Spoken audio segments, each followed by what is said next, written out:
If you are an enduro motorcycle fan, we have a good news and a bad news for you. The good news is that KTM has finally unveiled their 390 Enduro R at EICMA show in Milan.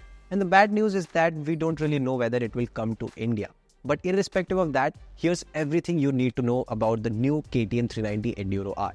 Starting with the design part, this looks like a typical enduro motorcycle with minimalistic body panels. Although the chassis components look almost identical to the top spec 390 Adventure R, the side panels, they are much more compact and the front section is much smaller. It has a very small headlamp. There's a front peak, but the side panels are very minimalistic and there aren't as many body panels as the 390 Adventure R. Which makes sense because enduro motorcycles are supposed to be hardcore off-road motorcycles which you can really thrash off-road, and even if they fall, there shouldn't be much of damage, which is what the new 390 Adventure R looks like.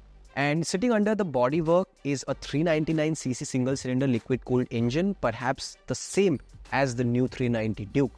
Whether KTM has changed the gearing or tuning of this engine to suit the Enduro's character, it remains to be seen. We can only tell that to you when we ride the motorcycle or when more details come out.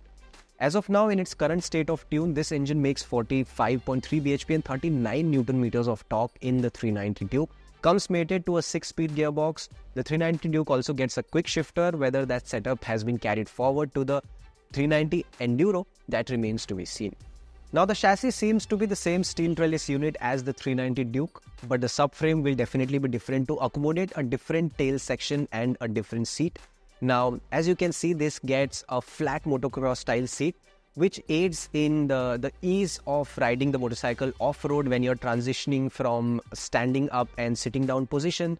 A flat seat makes that overall movement much easier as compared to a street bike which has a scooped out seat.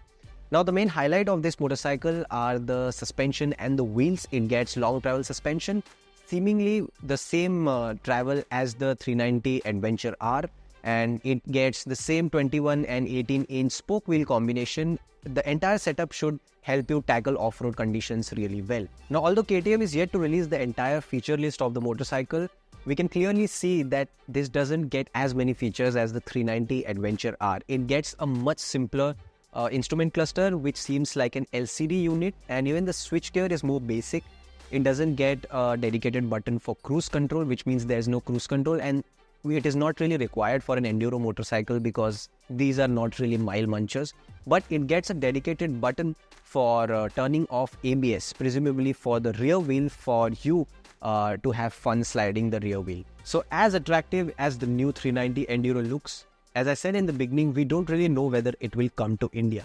But if KTM decides to bring this bike to India, it will carve a niche of its own because we haven't seen proper enduro motorcycles in this space yet.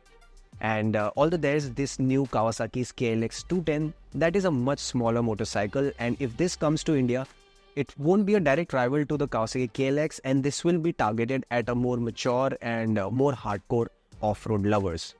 So also, if KTM brings this to our country, we really hope KTM prices this motorcycle well and makes it accessible for the off-road enthusiast. But you guys let us know in the comments, how much would you want KTM to price the new 390 Enduro R? I'm Anuj, signing off for now. We hope you liked this video. If you did, share this video with your friends, family, and with whoever you can.